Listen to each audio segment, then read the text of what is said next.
Hello everyone, in this video, I will show you how to schedule team meetings in Outlook. To start scheduling a meeting in Outlook, you should just need to click on the New Meeting button. This will open a new window where you can enter the details of the meeting. The first step in scheduling a meeting is to give it a title. This helps you and the attendees quickly understand what the meeting is about. Next, you will be added to the email address of the people you'll want to invite to the meeting. This ensures that they receive notifications and can join the meeting at the scheduled time. After adding attendees, you will need to specify the date on which the meeting will take place. Once you have chosen the date, you will need to specify the time when the meeting will start. Additionally, you can add other details as well.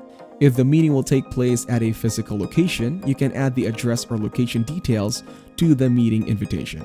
Once you have filled in all the necessary details, you can save the meeting invitation by clicking the Save button.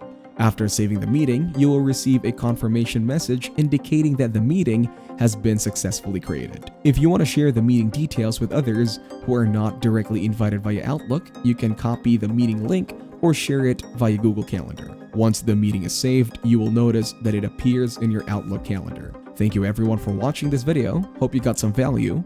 Make sure to like the video and subscribe to the channel to get notified of new videos.